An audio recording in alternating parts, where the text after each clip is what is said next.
आज आम बिना बिरी रे बहुत ही पतला पतला चकुली पिठा बनैबा। आपण माने चाहिले सेतरे दोसा तावारे दोसा मध्य बनई पारिबे। तो ता पई मु एठी नै जाईची गोटे गिन्ना रे मापिकी गोटे गिन्ना पिठा चाउल। आपण चाहिले ता बदल रे अरुआ चाउल मध्य नै पारिबे। एबे आमे कौन करिबा ना सेथिरे दे दबा आवश्यक अनुसार पानी आउ ताकू भल्ल भावरे चकुड़ी चकुड़ी की टिके धोई नवा काहेकि ना सेथिरे थिबा जतिक मैला अंश सबु तक हमर बाहरी जिवो। तो एठी देखंतु मो चाउल को 2 रु 3 थर भल्ल भावरे एठी धोई की नै आछि आउ एथिरे अल्प पानी दे की ताकू 2 घंटा पई बतुरिया पई छाडी दोछि। तो एबे देखंतु जो गिन्ना रे मापी की मु नेइथिली पिठा चाउल सेई गिन्ना रे मापी की मु बिरी बदल रे नै जाईची बुट डाली। तो अध गिना नेइची। तो एबे सेथिरे मध्य पानी देई दबा आउ ताकू मध्य 2 घंटा पई बतुरिया पई छाड़ दबा। तो एठी देखंतु 2 घंटा परे चाउल आउ बुट डाली हमर भल्ल भावरे एठी बतुरी जाईची कैना चाउलटा 2 खंड हे जाईची आउ डाली रु तो आपण देखि कि जानि पड़थुए कैना एटा पूरा फुली की डबल हे जाईची। आपण माने जदी जल्दी बनिया पई चाहउचंती ताहाले नॉर्मली पिठा को आपण माने चाउल को आपण माने गोटे घंटा पई नॉर्मल पानी रे बतुरे देबे आउ डाली को उस हल्का उषुम पानी रे आपण माने ताकू बतुरे देले से गोटे घंटा भितरे बतुरी जीवो। तो एबे आमे गोटे ब्लेंडिंग जार नबा बड़ वाला नहीं जिबे। तो आराम से एतरे भल भाव सब तक बाटी हे जिवो।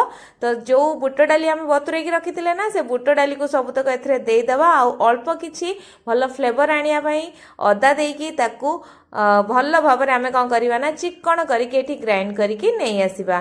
तो एठी देखंतु हमर ए बटाटा भल भाव चिकन हे की बाटी हे जाईची। तो एबे से ब्लेंडिंग जार नहीं जिबा आउ कौन करवा ना जो आमे बतुरे की रखिथिले पिठा चाउल को एइथरे आमे छाणी की सबु तक एथरे देई दबा काना जेतु बड़ वाला जार नेइछु तो आराम से सबु तक हमर बाटी हे जिवो। तो एथरे अल्प पानी मध्य मु देई देइछि। तापरे आमे सेथरे देई दबा आधा चम्मच करके गोटा जीरा जोटा कि बहुत ही बढ़िया फ्लेवर आनिबो ए पिठारे। तापरे आमे याकू बढ़िया भाबरे चिकन करके ग्राइंड करके नहीं आसीबा। आपण माने देखि पड़थिबे एठी हमर चाउलटा मध्य भल भाबरे ग्राइंड हे की चली आछि। एबे आमे जो बाटी की रखिथिले बुट डाली को एबे सेथिरे सब तक चाउलर बटा को देई दबा आउ डाली आउ चाउल को कौन करवा ना भल भाबरे जो बटाटा को मिक्स करनबा जहा फल कि दीटा भल भाबरे मिक्स हे गले पिठाटा हमर नरम होवा संगे रे बहुत ही टेस्टी मध्य लागिबो।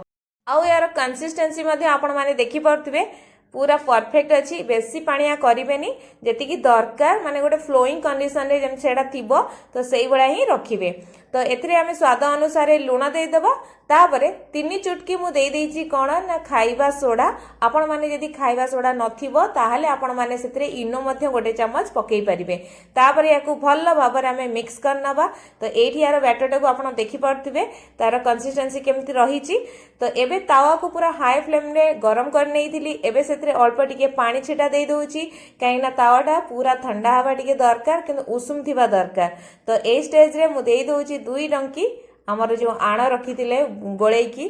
तापर देखो केते बढ़िया भाव में आमर ये पिठाटा पूरा बनी जाऊँगी बिल्कुल भी लगभग जेते थर आपण मैंने बनाऊे एमती टिके पानी छिटा दे दौथे तापर पिठाटा को बनइबे बढ़िया बनब। तो एबे ता चारिकड़ मु दे दोची अल्प टिके टिके करके तेल रिफाइन तेल दौची।